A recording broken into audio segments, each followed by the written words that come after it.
Une question fondamentale, sur laquelle, avec laquelle je me pose, aujourd'hui, la question, que je me pose est celle-ci: heu, comment fait-on pour répéter régulièrement ou plusieurs fois dans notre vie un processus? Qu'est-ce qui anime, notre conscience qui fait que, nous répétons, dans nos relations sentimentales, notre travail. Qu'est-ce que, en fait, au final, cette personnalité parce que là, je me pose la question vraiment, profondément, une part de nous est en train de créer des situations ou se relie à des systèmes qui créent des situations. Donc je vous donne un exemple. Hem, la personne qui va, se poser en sauveuse va régulièrement rencontrer des situations dans lesquelles on l'utilise. Eh bien, comment retirer, cette personnalité, de sauveuse? Ça, c'est une question que je me pose pour vous aujourd'hui, qui me revient régulièrement, parce qu'en fait, beaucoup d'entre nous, nous comprenons que nous avons des modes de fonctionnement, mais nous ne parvenons pas à nous en libérer. Collectivement parlant, nous voyons, tous et nous entendons tous, un besoin de changement collectif, que ce soit dans la relation entre les gens, la relation envers la nature, la relation envers, la richesse, envers nos activités, envers le plaisir. Vous voyez que ce sont en fait des tonnes de conditionnements et donc en fait, si je me relie, toujours comme d'habitude vous l'entendez pour ceux qui me connaissent, entre, la pensée de pointe de la physique quantique ou de la philosophie qui s'y relie,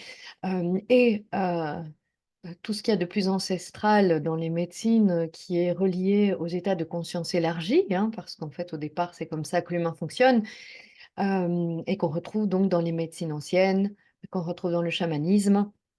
Je j'observe en fait, ma part, en fait de l'action et comment est-ce qu'on peut, se libérer des conditionnements? Quelle expérience peut-on vivre et comment je peux vous accompagner en fait à vous libérer de vos conditionnements? Donc ça, c'est vraiment ma part dans le système et je suis très heureuse que d'autres personnes prouvent que nous fonctionnons comme ça. Donc ça, c'est vraiment essentiel. Donc, en fait, tant qu'un être humain est soumis à des conditionnements hérités, depuis, sa toute petite enfance, hein, même dans la vie intra-utérine, tant qu'il est soumis, aux conditionnements, qui seront, ceux du collectif, hein, en grandissant, en allant à l'école, dans la culture dans laquelle il vit, je dis bien soumis, il va y avoir en fait une influence qu'il ne verra pas. Donc, si je suis soumise à ne pas voir, donc si je ne vois pas comment fonctionne, un système, eh bien je suis soumise à ce système. C'est ce qui se passe d'ailleurs chez l'enfant qui va voir une norme, on va dire, dans un parent, même s'il est dysfonctionnel, hein. Donc tant que nous n'avons pas de moi, nous n'allons pas pouvoir voir nos conditionnements et d'ailleurs l'enfant va évoluer et on le constate en tant que parent, il va commencer à se poser des questions sur les conditionnements en réalité durant, l'enfance à partir d'environ 7 ans et puis, bien sûr durant l'adolescence et créer d'autres conditionnements que ceux de ses parents au fur et à mesure. Donc en fait, le problème n'est pas de vivre ou pas dans la société, parce que j'entends parfois des gens me dire: «Beh, il y a trop de négativité dans la société, je ne veux pas y être». Non, la 1re chose essentielle est de reconnaître que, est-ce que je suis conditionnée ou pas? Car en réalité, comment fonctionne un être qui n'est pas conditionné? Ça, c'est une bonne question. Est-ce que ça existe? Donc une personne qui ne serait pas soumise à cette création collective. Par exemple, on a des périodes des sociétés dans lesquelles on est conditionné à vouloir avoir, beaucoup de choses, d'autres sociétés où on n'a pas ce conditionnement et cetera. Donc comment fonctionne une personne qui s'est libérée de ces conditionnements? Mon point de vue est qu'elle est remplie, d'une vue, qu'on appelle la sagesse et donc qu'elle voit les choses telles qu'elles sont. Et qu'elle voit les relations d'amour et qu'elle voit la beauté entre chaque humain. Donc en fait, c'est un peu mon objectif, c'est que quand on lève un conditionnement, la libération de ce conditionnement est libérateur pour l'être et donc, si je rejoins, d'autres penseurs ou, expérienceurs un peu comme je le suis, nous constatons qu'il y a donc un être qui est comme acquis, donc qui se conditionne et un être, en nous qui est observateur. Cet être observateur est celui sur lequel je me centre, en évoluant avec, chacun, d'entre vous qui venez me voir. Parce que cet être observateur, il est comme pur, en tout cas sa vision est juste et comment le rencontrer? C'est là, toute l'expérience, dans la transformation, qui commence d'ailleurs en janvier. C'est, le fait, d'être dans un état élargi de conscience ou un état, profond de présence, si vous voulez.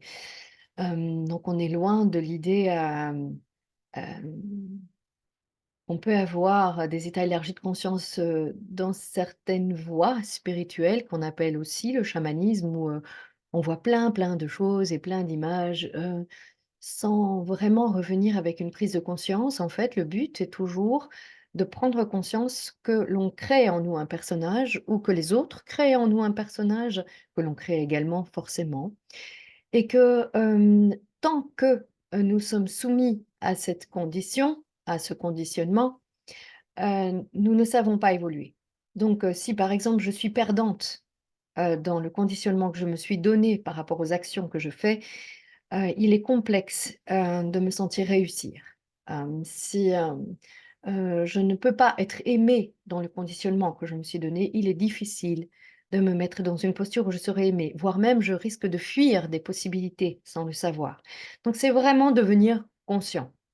Collectivement, c'est la même chose. Donc aujourd'hui, nous avons besoin d'être conscients. En fait, si je regarde les symptômes collectifs, hem, la vie, tout ce qui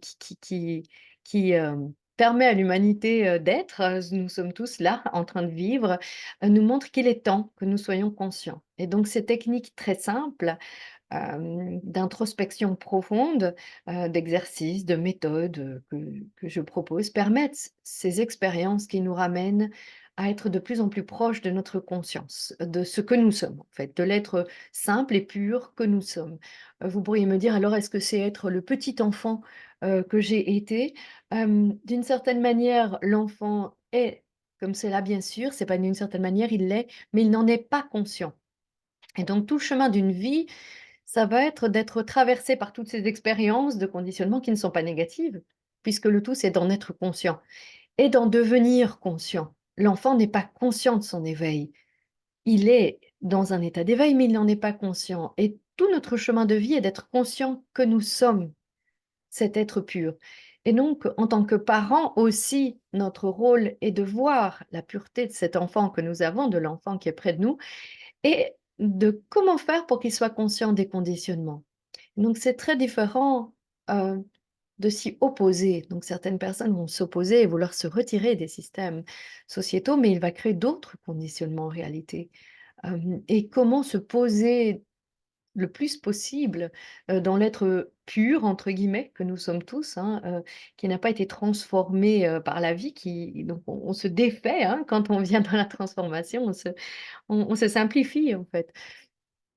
Hem, eh bien, c'est d'avoir une pratique de présence, quotidienne que vous apprenez, très simple. En fait, ça devient de plus en plus simple, ça c'est très gai. Il était plus complexe, je pense, avant d'avoir accès à cela et ça induit quoi? Ça induit un être en nous qui est plus aimant, plus concerné, qui, sent qu'il contribue, qu'il est interrelié aux autres. Hem, nous ressentons beaucoup plus la joie quand nous relevons nos conditionnements, nous nous sentons beaucoup moins emprisonnés par ce que nous devons faire.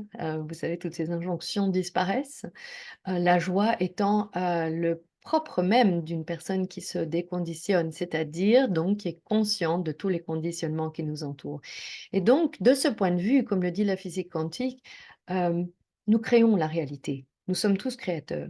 Donc je vais pousser un tout petit peu plus loin encore. Si je me plains de la violence actuelle, je la crée, aussi bien que la personne qui l'a fait. Par contre, si je commence à regarder avec clarté, ce n'est pas non plus l'opposé, tout le monde devrait être gentil.